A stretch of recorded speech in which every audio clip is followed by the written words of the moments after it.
Hello everyone! Kamustang lahat? It's Michael here and welcome back to my channel. Mahilig ba kayong uminom ng kape? Dahil ang pag-uusapan natin ngayong araw ay patungkol sa kape na pwedeng gawing organic fertilizer sa mga bougainvillea plant or kahit na anong mga halaman. At para malaman mo ang buong detalye, kindly watch until the end and better subscribe na rin to my channel para maging updated ka sa latest na videos ko.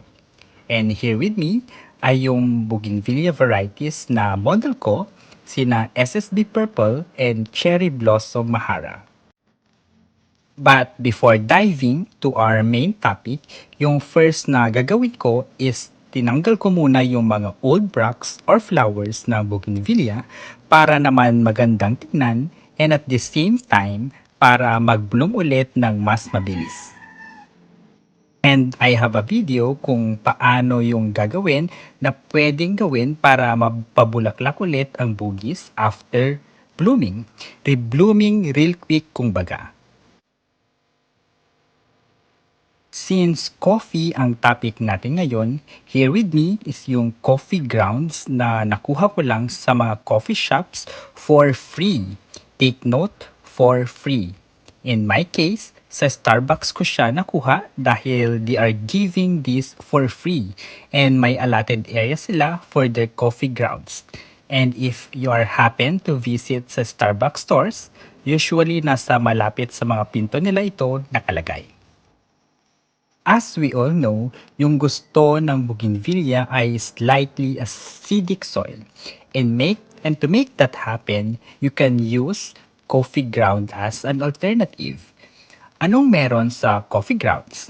Ang coffee grounds contains nitrogen, which is a superfood for plants that can help plants na mag-produce ng mas maraming chlorophyll for greener leaves.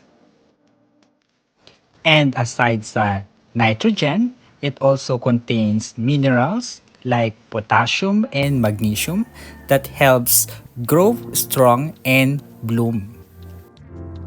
And before we continue, syempre, I would like to take this opportunity na magpasalamat sa aking mga viewers na matiyagang nanonood sa current and past videos ko.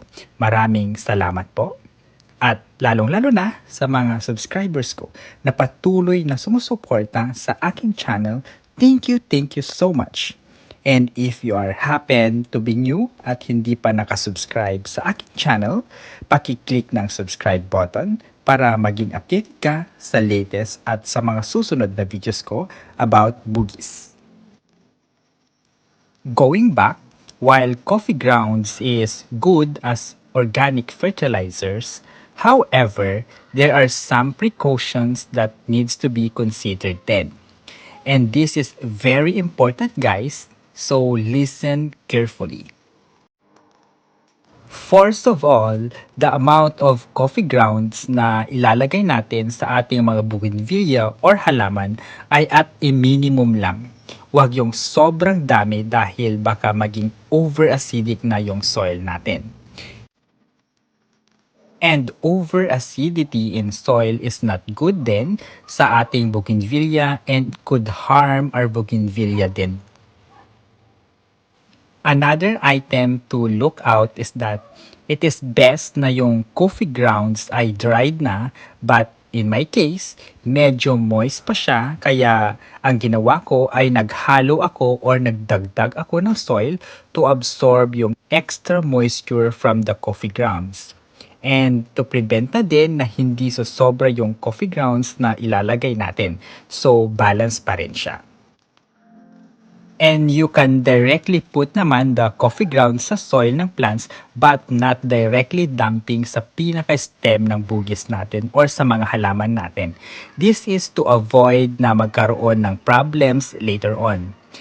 Just remember guys, anything too much is harmful sa ating mga bougainvillea plants. Another consideration when overuse or incorrect application is that remember ang coffee ground is organic matter na pwedeng maging bahayan ng fungi which we do not want naman na mangyari. Kaya better to apply small amount and wag gawing soil alternative yung coffee ground. And if the worst case na namali ka talaga, step back from the coffee ground and check your bougainvillea care routine.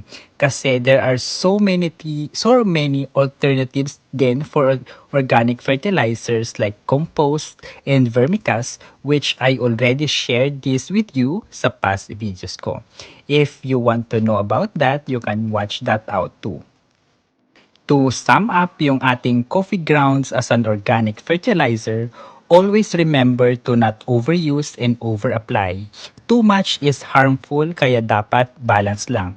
This is not only sa organic fertilizer but also sa mga synthetic ones. So there you have it guys. Thank you so much for watching at makakaasa kayo na pagbubutihan ko pang gumawa ng mga relevant videos for boogies.